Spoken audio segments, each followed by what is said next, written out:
میں جب حویلی جانے والی سڑک پر اترا تو کالے سیاہ بادلوں سے آسمان ڈھکا ہوا تھا اور بارش شروع ہو چکی تھی۔ رات کی سیاہ چادر پورے علاقے پر چھا چکی تھی، مگر مجھے کوئی جلدی نہ تھی۔ میں پیپل کے درخت تلے کھڑا ہو گیا اور گہرے گہرے سانس لینے لگا۔ سامنے ہی دور سے نظر آتی حویلی کے در و دیوار پر وقت نے مٹی کی ایک دبیز تہ جما دی تھی، مگر اس کی طاقت اور ہیبت میں کوئی فرق نہ پڑا۔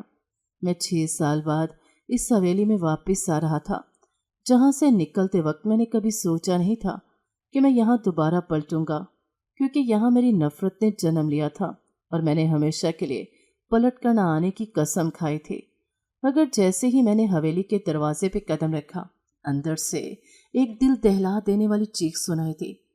وہ کوئی عام چیخ نہیں تھی، وہ درد میں ڈوبی دل کو چیر دینے والی ایسی چیخ تھی جو صدیوں تک روح میں گونجتی رہتی ہے۔ میرے قدم بے اختیار اندر کی طرف بڑھ گئے۔ حویلی کے وسیع صحن سے گزر کر میں کچن کی طرف لپکا۔ میرا دل تیزی سے دھڑک رہا تھا، جیسے کوئی اندیکھے طوفان کا سامنا ہونے والا ہو۔ کچن کے دروازے کو جلدی سے دھکیل کر اندر داخل ہوتے ہی جو منظر میں نے دیکھا، اس نے میرے جسم میں سنسنی دوڑا دی۔ میری ماں ملکانی بیگم اپنی خونخوار آنکھوں میں جنون لیے ایک دھان پان سی لڑکی کا ہاتھ زبردستی پکڑے بیٹھی تھی اور آگ دہکا رہی تھی، جس کے شعلے خطرناک حد تک اب بلند ہونے لگے۔ وہ لڑکی تڑپ رہی تھی، گڑ گڑا کر معافی مانگ رہی تھی، مگر میری ماں کے کان پر جوں تک نہ رینگی۔ وہ اپنا پورا زور لگا رہے تھے، مگر میری ماں کے ہاتھوں کی گرفت آہنی تھی، وہ اپنا ہاتھ چھڑا نہ پائے۔ میری نگاہ اسی کشمکش سے ہوتے ہوئے لڑکی کے چہرے پر پڑی تو اس لمحے وقت جیسے رک گیا تھا۔ میں نے پہلی بار کسی لڑکی کو اتنے غور سے دیکھا۔ وہ غیر معمولی طور پر خوبصورت تھی، بڑی بڑی گہری ہرن جیسی آنکھیں جو خوف سے بھرپور تھیں، مگر اس میں ایک بے حد معصوم کشش بھی تھی۔ اس کے جلد دودیاں صاف تھی، مگر اس پر مار پیٹ اور نیل ایسے نمایاں تھے جیسے کسی معصوم پینٹنگ پر خراشیں ڈال دی گئی ہوں۔ اس کے لرزتے ہونٹ جیسے کچھ کہنے کی کوشش کر رہے ہوں، مگر درد نے انہیں خاموش کر دیا تھا۔ میرے قدم خود بخود رک گئے۔ میں مبہوت ہو کر اس کی طرف دیکھتا رہا۔ یہ کون تھی؟ کیوں ایسا لگ رہا تھا جیسے میں نے پہلے بھی کہیں اسے دیکھا تھا، مگر کہاں؟ اس شور شرابے میں یاد نہیں آ رہا تھا۔ کیوں ایسے محسوس ہو رہا تھا کہ اس درد سے کرلاتی لڑکی کے ساتھ میرے دل کا رشتہ جڑا ہوا ہے؟ میری سانسیں تیز تیز چل رہی تھیں اور دل کی دھڑکنیں بے قابو ہو چکی تھیں۔ یہ پہلی بار تھا کہ کسی لڑکی کو دیکھ کر میں اپنے حواس کھو رہا تھا۔ ایسا نہیں تھا کہ لڑکی نامی مخلوق میرے لیے کوئی انوکھی چیز تھی۔ یونیورسٹی میں میرے ساتھ کئی لڑکیاں پڑھتی تھیں جن کے ساتھ اچھی دوستی بھی رہی، مگر نہ جانے کیوں میرا دل کسی کی طرف بھی مائل نہ ہوا۔ اچھی خاصی دوستی ہونے کے باوجود میں کبھی بھی کسی کو نظر بھر کے نہیں دیکھتا تھا۔ میری عادت نہیں تھی۔ میں احتراماً لڑکی کے چہرے پر نگاہ نہیں ڈالتا، کیونکہ مجھے یہ لگتا تھا کہ ہم مردوں کی دنیا میں لڑکیوں کو بھی اتنی ہی عزت اور پورے انسانی حقوق کے ساتھ جینے کا حق ہے۔ میں شاید اپنے قبیلے اور حویلی کا وہ واحد مرد تھا جو اس لحاظ سے باغی تصور کیا جاتا تھا۔ کبھی کبھی تو مجھے میرے اپنے ہی میری مردانگی پر سوال اٹھا دیا کرتے تھے، لیکن جانے کیوں مجھے یہ احساس رہتا تھا کہ عورت مرد کی باندھی نہیں، اور نہ ہی اسے باندھی بنا کے رکھنا مرد کی مردانگی ثابت کرتا ہے۔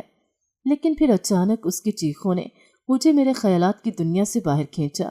میری ماں نے میرے دیکھتے ہی دیکھتے جلتے شعلوں پر گرم ہوتے توے پر اس لڑکی کا ہاتھ رکھا تو اس کی دل دہلا دینے والی چیخوں نے میری آنکھوں میں غم و غصے کی کیفیت بیدار کر دی۔ میں تصور بھی نہیں کر سکتا تھا کہ میری ماں اس قدر ظالم ہوگی۔ میں تیزی سے آگے بڑھا۔ ماں! میری آواز گرجدار تھی جیسے آسمان میں بجلی چمکی ہو۔ میری ماں اس حویلی کی ملکانی بیگم نے ایک جھٹکے سے سر اٹھایا اور مجھ پر نگاہ پڑتے ہی اس کے ہاتھ سے لڑکی کا ہاتھ چھوٹ گیا۔ وہ بے یقینی سے میری طرف دیکھنے لگی، مگر اس کی آنکھوں میں وحشت برقرار تھی۔ لڑکی کا ہاتھ جل چکا تھا، سرخی سے چمک رہا تھا اور وہ ہاتھ پکڑے سسکیاں لے رہی تھی۔ ماں ایک جھٹکے سے اٹھی۔ میرا پتر شالا جیوے کہتے ہوئے پرجوش انداز میں مجھے خود سے لپٹانے کے لیے بڑی بے قراری سے میری طرف بڑھی، لیکن میں نے ہاتھ کے اشارے سے روک ڈالا۔ میں آگے بڑھا اور اس لڑکی کی کلائی تھام لی۔ اس نے گھبرا کر میری طرف دیکھا۔ اس کی بھوری آنکھوں میں ہم حویلی والوں کا اتنا خوف بھر چکا تھا کہ اس نے یکدم آنکھیں بند کر لیں۔ اللہ کا واسطہ ہے، میں بے قصور ہوں، میں نے کچھ نہیں کیا۔